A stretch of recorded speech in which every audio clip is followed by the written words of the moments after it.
Hello Leo, it's Lorene from Insight Readings with your insights for the month of 20. With that said, I'd like to just say thank you so much for your likes, for your comments. I so appreciate them. That interactive correspondence, it's so dear to me. Thank you for that gift. Thank you for the views. It really grows the channel, and the subscriptions.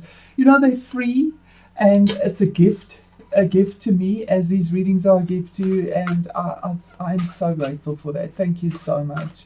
With that said, I'm going to go straight into our reading and say it is a general reading again. Use your intuition, put it in the situation you find yourself in, and see whether that resonates. If it doesn't, the reading's not for you.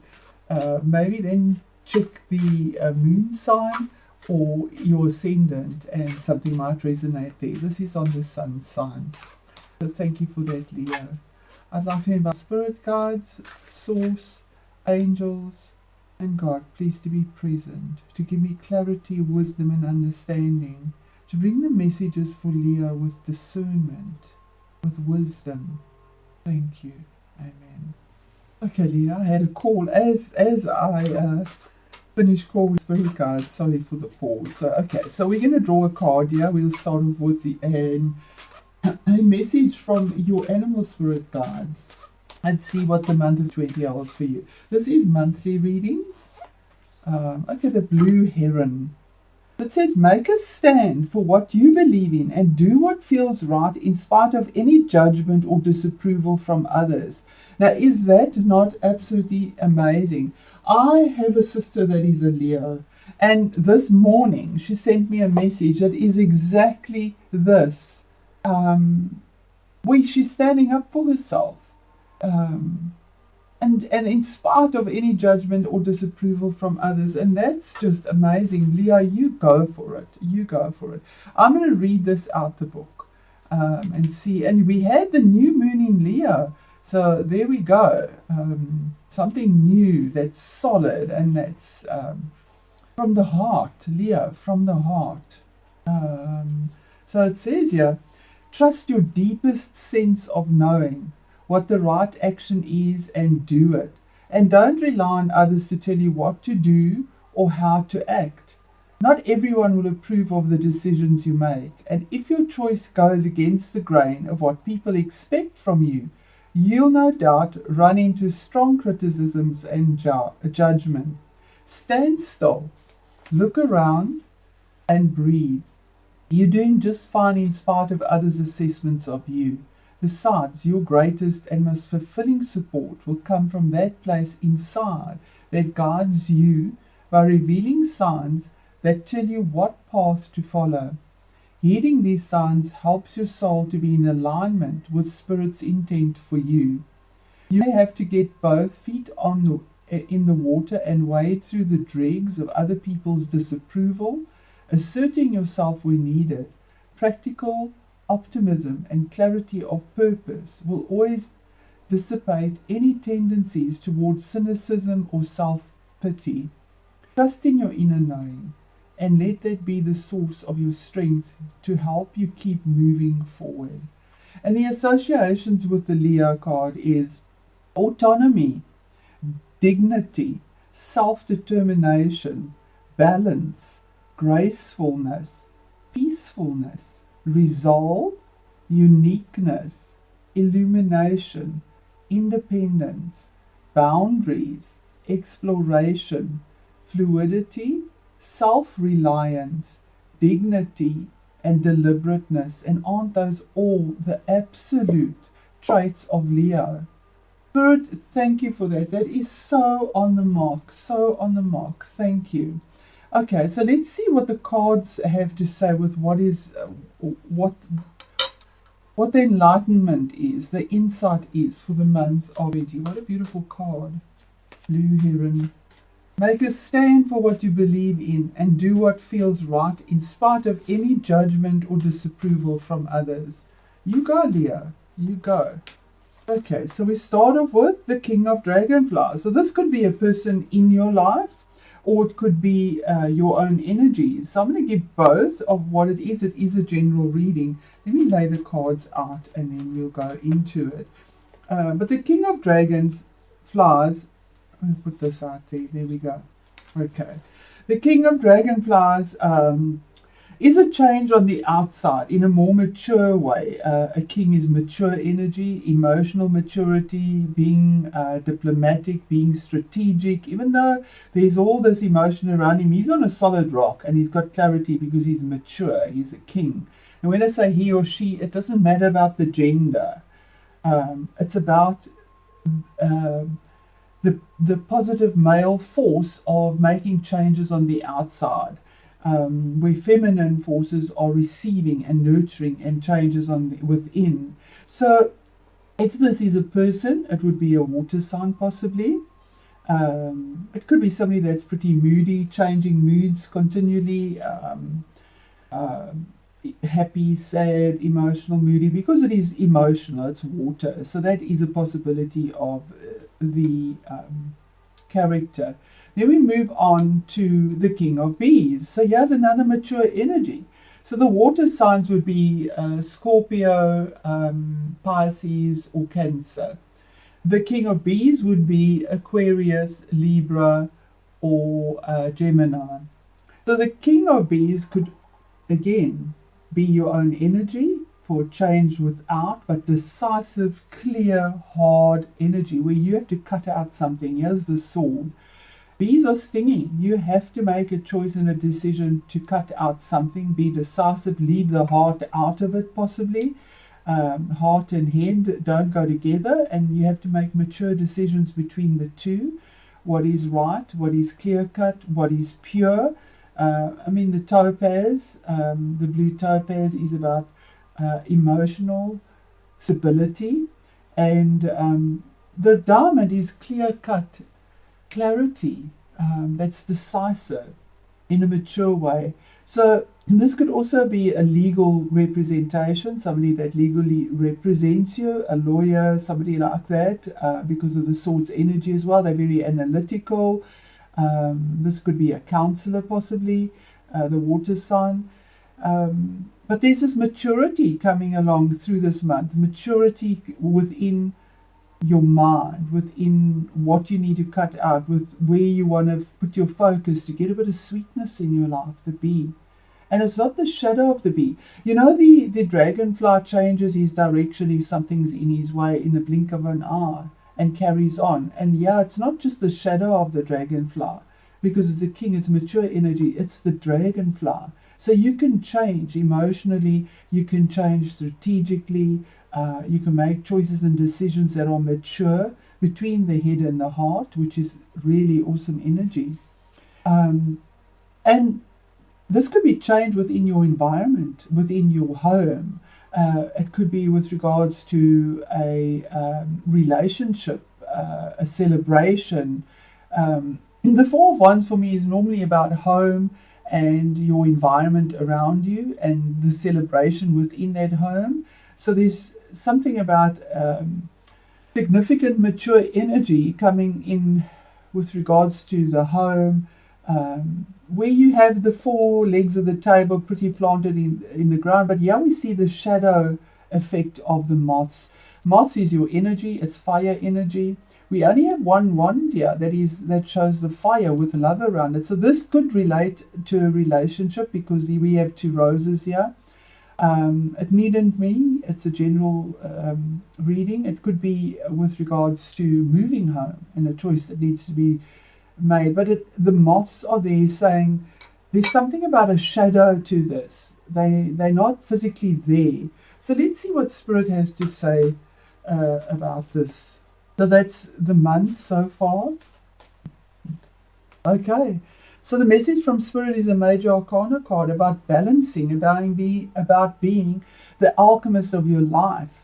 The cup is, the dragonfly is leaving the cup because he's mature. He's made a choice in a decisive way. And here the cups, they're two cups. This could be with regards to a relationship where the one is not spilling the other. You have emotional bliss. You can mix fire and ice. And not mess a drop because you are blending. You are blending your energies. You can move in the direction you need to go emotionally, decisively, dealing with things from the past. We see an angel in this, using your intuition with the irises here.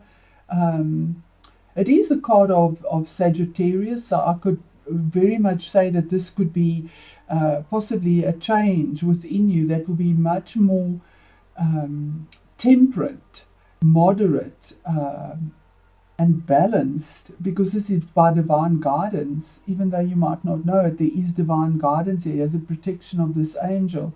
Within the month of from mid to mid, possibility of this change within a home, within an environment, within a workspace, on an emotional level as well as an analytical level.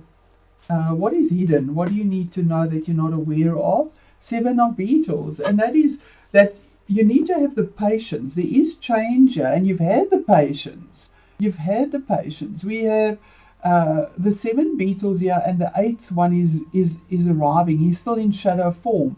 These have the pentacles on their back, so you're carrying a heavy load, but you carry it to the end because you've nurtured it. We see this creative orange color here, and the pentacles, which is earthy, nurturing energy. So something you've worked on, Spirit is saying that you've nurtured, you will be able to enjoy the fruits of your labor, because the 7 is a sacred number, and this is pentacles. So it's something tangible. It could be with regards to a business, a work situation, earning capacity, but there's growth and stability that is being formed as you've nurtured this, and you already have the shadow of the 8 coming, already leading the pack, starting to form the next row, which is growth into something that is becoming skilled. Okay, so the challenge in all of this is to actually take, you have the Queen of Moths. So this could be your own energy. It is the Queen of Fire. So it's also a mature energy. Kings and queens are mature. So this is changes from within, but it's also saying, be confident like the Queen, because she just gets up. She does what she needs to do. She's now the moth in physical form, no longer a shadow. In physical form, with the ruby on her back, grounded.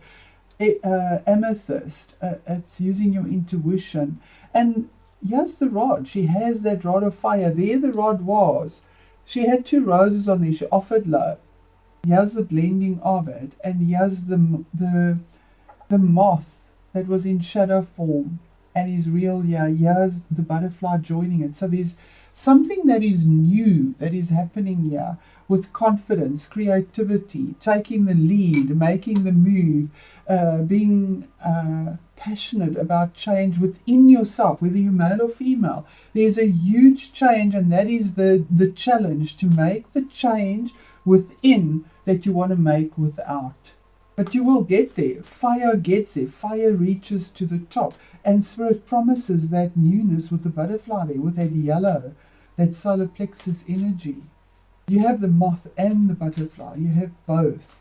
And the outcome for the 9 of Bees. So that is, again, sleepless nights, maybe listening to your dreams, listening to what comes up with regards to, I do believe it's a partnership of sorts, whether it's business, whether it's personal, but there's a partnership of sorts here that needs some sort of balancing, blending, maturity, because this is a card of extreme anxiety, agitation, conflict, but it's also a 9, which is something you're doing on your own, but it's also the ending of a cycle. It's the closure of something that has been difficult and gone on for a long time. I mean, you're sitting at 9 swords here, gone on a long time. It's like the dark night of the soul brings the clarity to mind, with the intuition, because we see the purple there. So I don't want to leave it at that as the closure. So I want to ask for it, and your reading will be slightly longer. What is the significance? What is the outcome of 9 of Swords in this reading? And it is about disappointment, about heartbreak, about guilt, about sadness, about loss, about something emotional that is painful. The cup is empty. So you need to make the decision that is causing a lot of anxiety to end something. The Spirit's advice is to get grounded and to blend, to do what you need to do. And what is hidden is that there's this patience. You've been patient. You are patient. You're not even aware of it, and you haven't been able to reap the fruits of your labor yet. The 8, you haven't got there. And the challenge is to actually make the change from within, to sever what you need to sever and change. Get it out of your mind now and put it into action, because all it does is create a lot of conflict, sadness, change, guilt, emotionally, because that heart is patched up, it's stitched up. So there's a scar there, there's pain there. One more card, Spirit. One more card, Spirit, for Leah. Leah, make a stand for what you believe in and do what feels right in spite of any judgment or disapproval from others. If you are having this, make your stand. Spirit is here. Spirit says that it is a blessing in disguise to do what needs to be done. There we have it. There we have it. This is authority. This is dignity. This is a boundary. This is the Emperor. It's a card of Aries. It's dealing with standing up for yourself. This is a major arcana as well. There's the 4. It's card number 4. Standing up for yourself in a way that takes good of not just self, but the greater good, what is best for all. Because the emperor isn't just a king, he's an emperor. He doesn't just take care of the household, he takes care of the business, the city, the government. It's somebody in authority, but it's also somebody, if it's your own energy, of taking control of your own life, putting the boundaries up, doing what is best, using the Mars in Aries. Mars is in Aries for 6 months until there's that date. You've got this energy. And you know, the new moon and the sun in Leo was a trine with Mars. So Mars, Aries and Mars is giving you the shift to do what you need to do and to bring about what needs to be created for you. I'm going to now close this reading with a card from the Tree Angel Oracle deck. They are quite long, some of them are, so please bear with me. At the end of it, it's actually quite beautiful, and there's obviously a message here that Spirit would like to share with you, Leo. And I know you're a fire sign and want to get going and want to get down to the facts of it, but Spirit, when Spirit has a message, it's in its own time. Oh, that is one of the long ones too. Okay, so Elm. I'm going to try and shorten this one. Elm is card number, okay, and in tarot, that is the Devil card. There's something in your life that you need to work with, that you're tied to, and look at the light in the tree here of the elm, saying, you know, to look around, see, get enlightenment. Okay, so the angelic being of elm radiates through the realm of communication and exchange, and here we have communication and exchange. It is concerned with true and sincere communication, not the mindless mailings of the computer age or brief exchanges between members of peer groups, but communication that transcends barriers. Okay, I'm going to leave all of that out. Then carry on here, and it says, a true meeting is only possible if all the participants are open-minded and respectful of each other. The elm encourages space for understanding and reconciliation and empathy. Okay?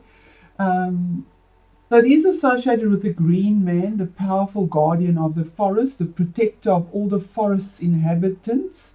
And sometimes it strides through the woods like a dwarf and sometimes like a giant. So that's the elm. So I'm going to carry on here. The angel of Elm asks us to be rigorous in our relationship with the outside world. The world is a mirror. The outside is a reflection of what is inside. Whereas with the blessings of Blackthorn, and Blackthorn is about barriers and breaking through those barriers. It's a guardian between Hades and heaven. It's the barrier. So we look within to recover aspects of ourselves that we have lost. And with Elm, we can encounter other beings in the world around us. So Elm's message sows the seed of sincerity. Meet all other beings as an aspect of yourself.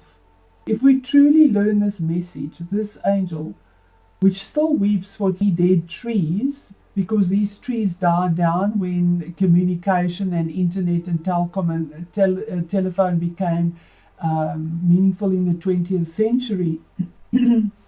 So Elm still weeps for that, but will bless us with tears of joy. And then it says, if you live without the Elm spirit, we live in a world made cold with pride and selfishness, environmental destruction, materialism and greed, a world full of enemies and conflict and terrible loneliness. So the other association with the Elm, the oracle, it says, without animals you die of loneliness. Without ancestors you die rootless. Without us you die without a future. Wake up and listen. Wake up and speak out. The dying only hear their own voice, but the living sing in chorus. Now, isn't that just telling you, thank you, Spirit? I cannot even add to that. I'm in awe of your Spirit. Thank you. Thank you for the messages. Thank you, Leah, for your big heart, and thank you for your courage and your strength to transcend the difficulty you find yourselves in. This too will pass. And I want to read that once more. Make a stand for what you believe in and do what feels right in spite of any judgment or disapproval from others. It is your life path. Thank you, Leo.